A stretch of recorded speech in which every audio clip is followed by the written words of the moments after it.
This is Sean Peck from Death Dealer, and you're watching the ultimate Sonic Perspectives.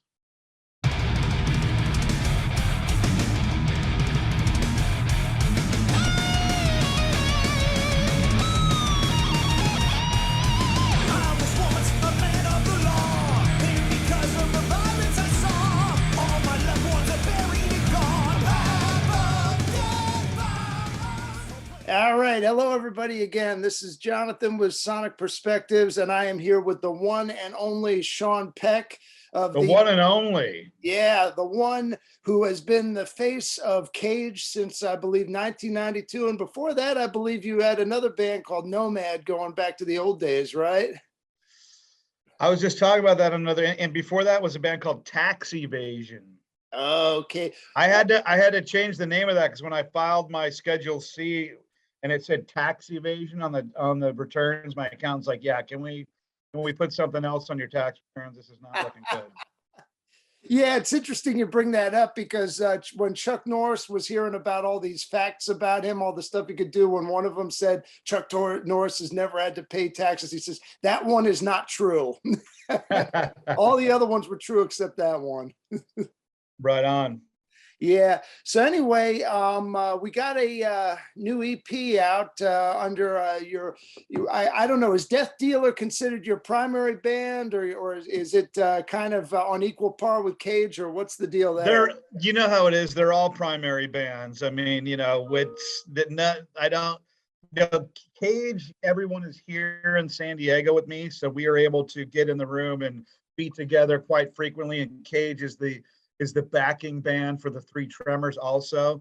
So that's, Death Dealer getting together takes a lot of effort and a lot of action. We've done tours before, and I miss playing with the Death Dealer guys, but they're all primary. That's what every musician's going to tell you when you ask them that question. Oh yeah, absolutely. I remember the first time I heard Death Dealer, and I'm going to steal a quote from the TV show Archer. When I heard the War Master album, as soon as the title song Death Dealer rang out, I said, this sounds like a freight train full of tornadoes that in turn are full of smaller freight trains. That was a veritable force of nature, that opening song. And he had Rhino from Manowar on the drums back then. So that was a real ruckus right there. That man, all the albums are good. When I make records, I'm always worried about, like, God, is it as good as the last one? And the first one was great. Hollow Ground was the second one. That was like amazing.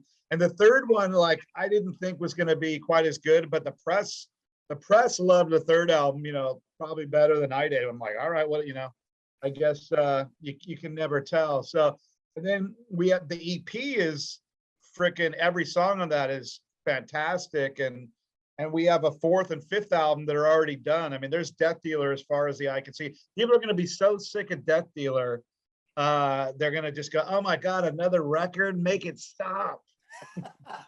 Yeah, I was actually just about to pivot into that because I was actually privileged enough to sample the EP, and I put up a review for it a little earlier this week. I also reviewed. Yeah, the review was incredible, dude. That was great. Thanks so much. Thanks a lot. I also was the one who reviewed Conquered Lands back in 2020. Oh, okay. As well. Yeah. I've been following you on and off since the early 2000s. I'm kind of what's up. Yeah. Here in the Philadelphia area, metal took a real beating back in the 90s, and that was my teen years. So I took a lot of flack for listening to metal back when everybody else was listening to grunge. And I noticed you shared a birth year with Kurt Cobain, but you don't sound much like him. Yeah.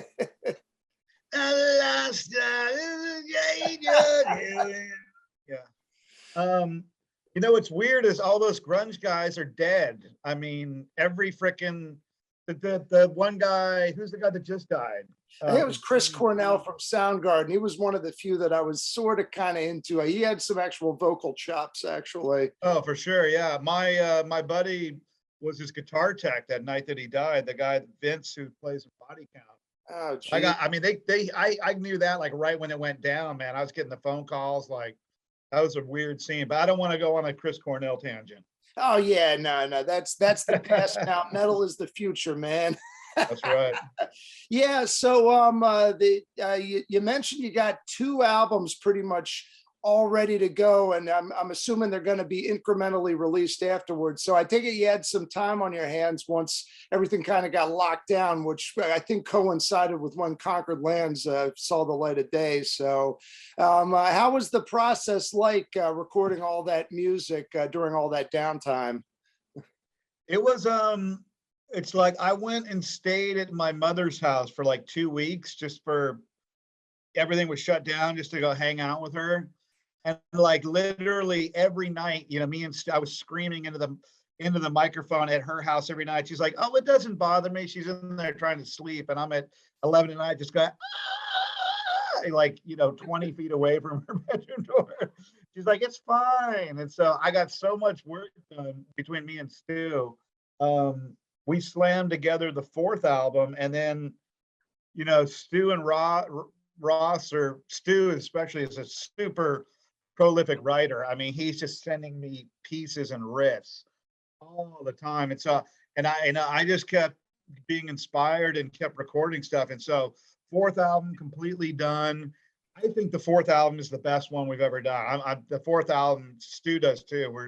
We're like expecting it to be the next Master of Puppets or whatever when people hear it. And then the 5th album, we have, I mean, literally like 20 songs. We took 4 songs from the 5th album and made that into the EP. So those songs that you hear now for the EP were actually going to be on the 5th album, but we had so many when management said like, "Hey, we should put on an EP to bridge the gap," which I'm glad we did now. I wasn't so excited about it, but I've never done an EP before, so this is kind of cool. And you know, you've heard it, you know, it's got 2 speed metal super thrash tracks, and then it's got 2 mid-tempo rockers, which I love. Invasion, I love that. I keep going back and listening to that song. Yeah, Invasion was a good one. I got some slight, with the way the groove was in the background, I got a slight little bit of a Hammerfall feel there, in addition to the Orthodox Priest influences. Yeah, I wrote that riff, by the way. That's me. I hummed it to Stu, and I made him play what was in my mind, which I do a lot. I mean, I wake up in the morning and I got riffs just exploding in my head, and I record them. And Stu's really good at. Stu calls him and I's writing cooperation the McCartney and Lennon of heavy metal. That's what he calls us. Yeah, that's awesome. Yeah, I've been a big fan of Stu's for a while too, going all the way back to the Dungeon days. And yeah, I've honestly got to be fully forthcoming. I didn't know that he was one of the primary songwriters. I figured that Ross was writing a ton of the songs, but yeah. So out of the whole arrangement you got here right now, the recent addition of Symphony X bassist Mike Lepond in particular, would you characterize the sound of current Death Dealer as a little different than the 2 albums that came earlier back in the mid 2010s? I mean, you know, I'm kind of in a band with Mike Davis, the old bass player. We're kind of in Warrior. Like whenever we get together, it's like because the bass player for Warrior passed away, which is crazy. But, and no disrespect to him, because I love him as a brother, but Mike Lepond, as far as writing bass lines, like every time I do a record, and I've done a lot of them, I'm like, oh yeah, the bass is done. Okay, that's cool. It's just kind of there, especially in power metal and speed metal. You know, it doesn't really, kind of just blends in because it's either following the guitar or the kick drums. But I mean, Mike Lepond is just like adds all this musicality. You know, he really enhances the songs. Like we begin these songs with this tracks. I'm like, whoa, that's cool. It's like do little riffs and stuff. So I think the essence of the band's the same, but his bass playing has added, you know, definitely injected some heavy metal steroids into the stuff. Absolutely. Yeah, he's kind of a local hero over here because I live right near the border with New Jersey. So I see him occasionally, and yeah, just about every project he's been involved in, you know that there's a master behind the four string at work there. There's some really incredible stuff going on. And I took notice of that on Conquered Lands. He's not the guy who Ian Hills it when it comes to bass lines.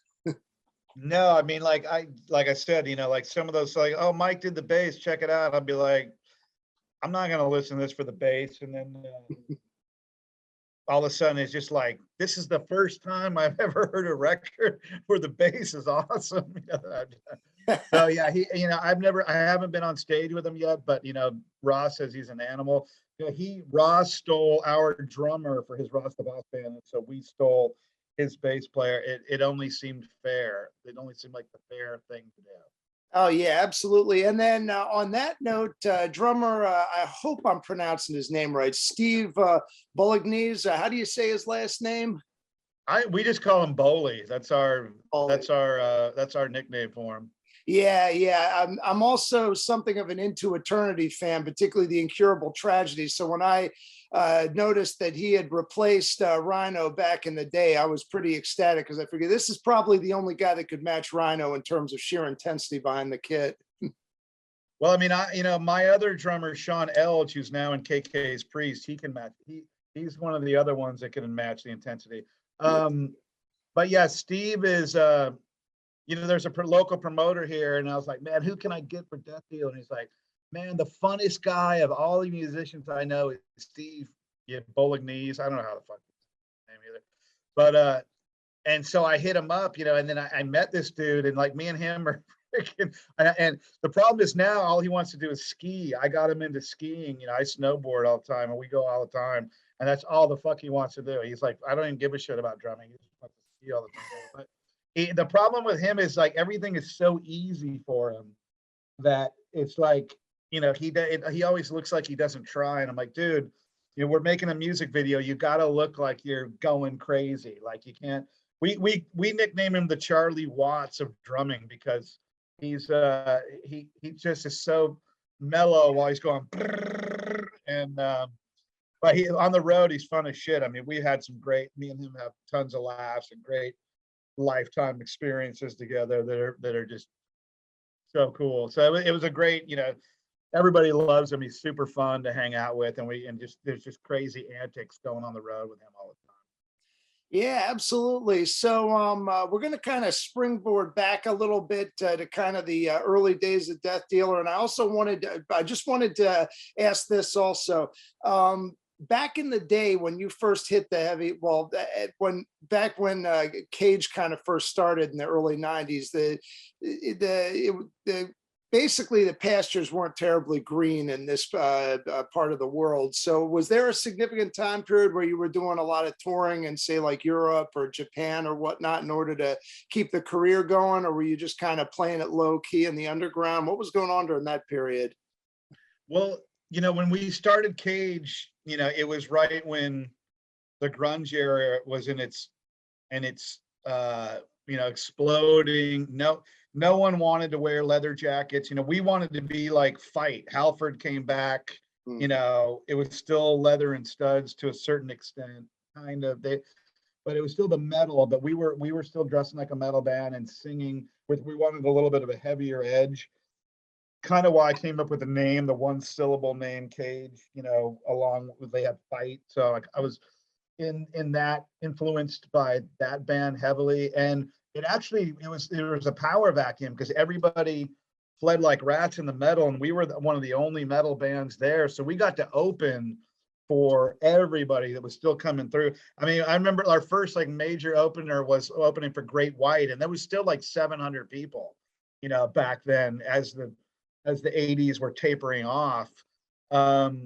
And then we got to open for Iron Maiden and Dio a bunch of times and Judas Priest. So the sticking to your guns, really worked out well for us because like we were the only game in town when it came to being an opener, and we weren't that good early on. But when you open for Iron Maiden, you have to learn to entertain. If your music isn't up to par, you at least better be entertaining. So we crafted the entertainment part of it, and then gradually our music caught up. You know, I caught up as for you know, for my skill set and because getting my own vocal identity, you know. So I sounded, that's the best thing I like about my singing, is like I sound like me. You hear it and like, that's Sean Peck, which you know, a lot of people sound too similar to each other. So it worked, you know. That's, people say like, well, what do you recommend for your music career guidance? And I go, dude, if Mary Had a Little Lamb is like the sickest thing you've ever heard, like go with it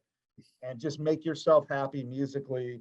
And if other people like it, then fine. But chasing the trends and trying to be like the hottest thing is just lame, and it will never pay off in the end. So it worked out well for us that we just, you know, we were a classic heavy metal band when it wasn't cool and there wasn't any. And, you know, we're 1992 and we're still going strong.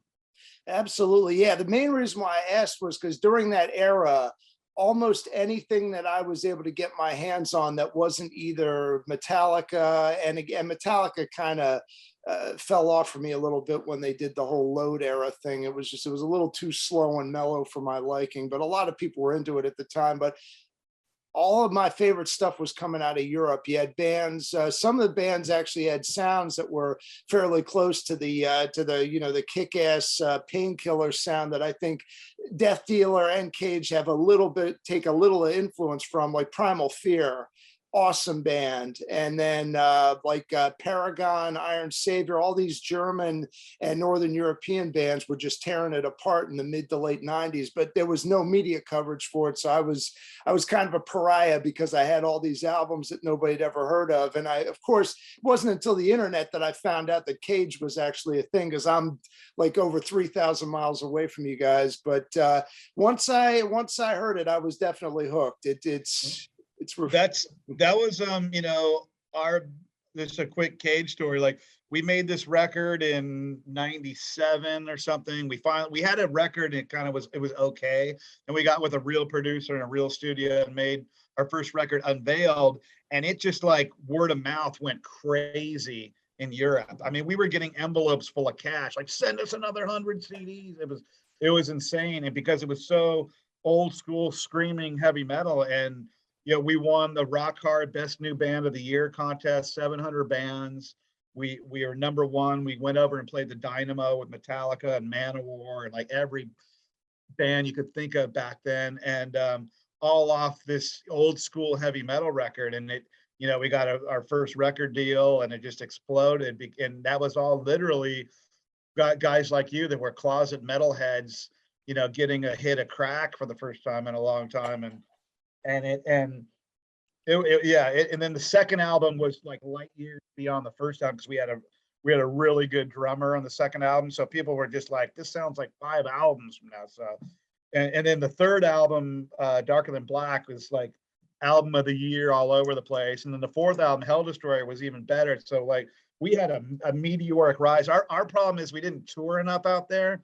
You know, we played like Bakken and festivals, and then we would disappear for a while.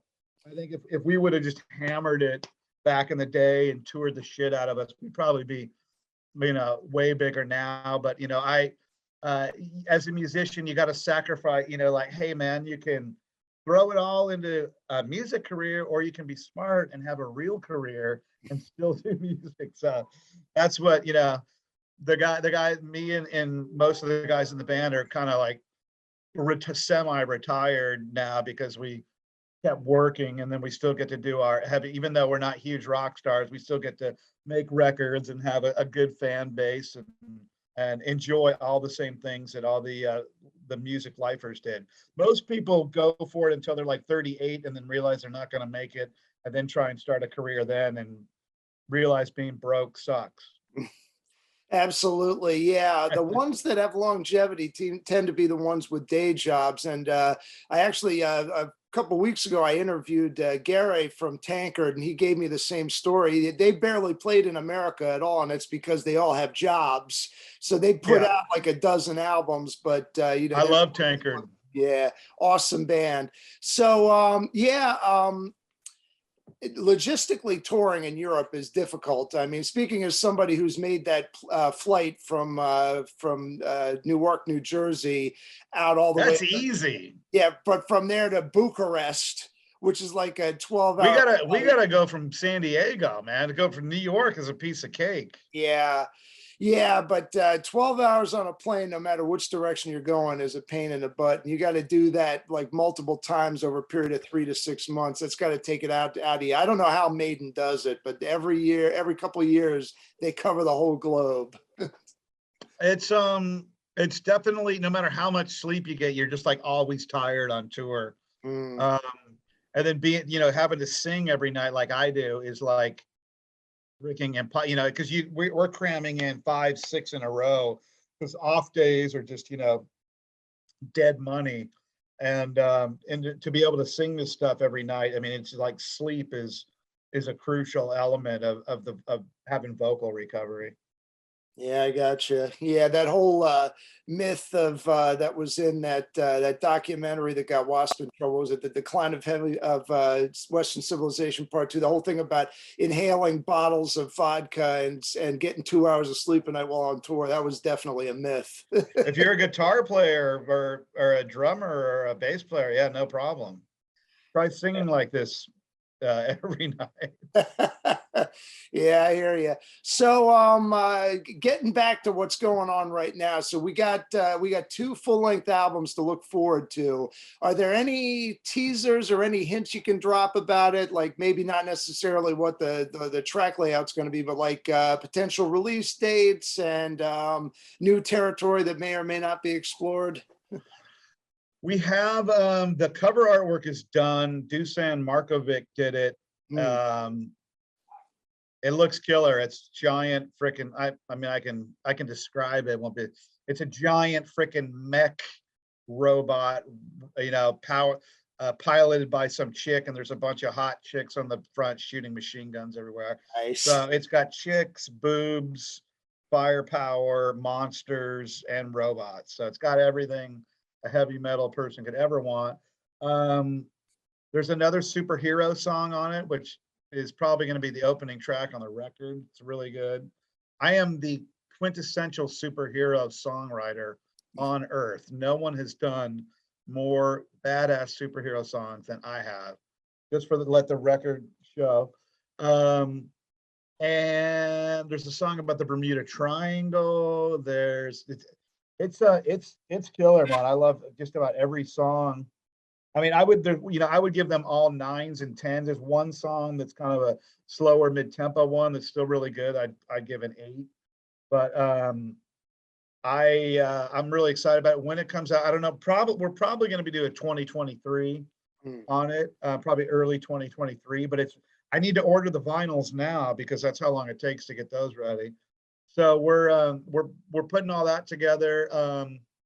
And then the 5th album, who knows? Like I said, we have so much material. This 5th album could be a double album. This 4th album could have easily been a double album. We have so much stuff. But then I have some other things going. We're working on a new Cage record. Nice. I have another band that's kind of in the King Diamond realm. That's like a big secret with very well-known people that I'm involved in, and we're like deep in the recording of that, that's going to send shockwaves throughout the heavy metal world when that gets revealed. But on the EP that we did, I just wanted people to know that it's a 2-disc EP. There's an intro track that's kind of like ambiance, kind of sets the story with some voice acting, 4 killer songs, and there's another disc that is a sampler for the Steel Cartel label with some friends of mine's bands. It's got a new Cage song called Mosh Pit in Hell, which is really fun. It's got one of the songs off the 3 Tremors album. It's got Arkenstone, 7 Train, Reflexicon from Chicago, Snowy Shaw's on it. So not only do you get the EP, but you get a whole nother free disc with 11 songs. And I don't know if you got to hear that or not, but The fun. Yeah, my promo was just the EP. So, but I am gonna invest some cash in that. Just on general principle, if I like an album art, especially the Mad Max inspired thing you got going on in there, I gotta throw some money your way to get the real thing. That's very cool, because the EP not only does it have all the songs, but each person from the band, like they pick one person, introduces the band and the song on like a little audio track before it goes on. And it's funny as shit. Like everyone has, like most everybody's really fucking says some funny shit, and it just made it way more interesting than just one track and you don't know who it is. It's like, you know, I do a whole intro that's, I get tears in my eyes when I listen to it. I'm like, God, what am I, crazy? And then Ripper said some funny stuff about snowflakes on his intro, the Three Tremors song. So it's entertaining with the music and the people that are talking. I'm just always trying to do some creative stuff. And people that are listening, remember, like, this EP will not be on Spotify ever. The one song is on the title track, which was the video that we released. That's on Spotify and all the streaming platforms, but none of the others. We do not believe in giving away the album the day that it comes out. And so I've been on that platform for a long time, and I'm just David versus Goliath. I'm just a small heavy metal singer with hopes and dreams. But the heavy metal people, like you said, like to support. You know, they like the idea of that they like supporting, they like collecting the physical product. And when I get on media outlets like you, and I tell them, like, hey, yeah, we don't do Spotify. Like, you know, you're gonna hear that one song, and if you like that song, you can risk $10 and buy the rest of them. So it served us well. So, you know, people in the industry and management, like, you have to put it out on Spotify. I'm like, no, we don't have to put it out on Spotify. There was a music industry before the streaming services. And so if you want to hear it, support heavy metal, support us, deathdealermetal.com or anywhere on Amazon, and pick it up. And it looks gorgeous. We pour tons of money into the artwork. It's incredible. All original artwork in every page. Absolutely. Yeah, I think our audience should definitely understand that Spotify, YouTube, all these streaming sites, it's the new radio. And back in the day when you had terrestrial radio running everything, they didn't play full albums. You heard a couple of songs here and there to kind of whet your appetite, and then you went out and you got the actual CD or the actual record. Yeah, it just blows my mind, you know, that you put all this money and all this time, and today's the day my album came out. All that work went into it, and I'm just going to give it away for free. And like, oh, all these people are listening to it. Isn't that great? But there's no, you know, the trickle down economics from Spotify do not pan out. And that's why that original deal with the devil was made, where all those record labels got stock that none of the artists got to share in. And that's how this crazy matrix of the payouts was established, is because the labels got stock. They didn't need the payout money. They wanted the stock, and like, it's worth billions of dollars now to these labels. Absolutely. Yeah, there might be a logic if you're just getting started, you put out maybe an EP or a demo, and you just want to put out some feelers. But yeah, it makes more sense to, at bare minimum, you got to give somebody something real that they can actually hold in their hands. You know, I mean, I'm still nostalgic for the days of Blockbuster, for crying out loud. So, well, Stan Lee, you know, I steal his line from Marvel Comics, where I say, heavy metal is like a nice pair of tits. It feels much better holding it in your hands than it does looking at it on the internet. Absolutely. Well, so yeah, I think we're about out of time here now. So do you got any final thing that you want to give to the audience before we sign off here? Thanks for having me on. Thanks for the reviews. Thanks for the support. deathdealermetal.com, steelcartel.com. Go to the YouTube channel, which is YouTube/Steel Cartel. And I've been doing a lot of, I don't know if you've seen my Metal Daily News. I've been like firing those back up, where I make fun of the latest heavy metal news stuff on there. So I mean, I mostly do it to entertain myself, but I recently did a King Diamond video that I can't release into public. I can only share it in private because it's you know, I'm doing my King Diamond impersonation. But there is one where I hold this doll up and his doll fights with my doll, and I do the voices, which you can find out on YouTube. See that on YouTube / Steel Cartel. Thanks for the support. All right, you're most welcome, and we definitely look forward to hearing some new music from you in the coming year or so, whenever it gets released. There's a lot of it coming, man. There's a lot of it. All right, so until next time, this is Sonic Perspective signing off. Thanks so much, Sean. All right, buddy. Appreciate it.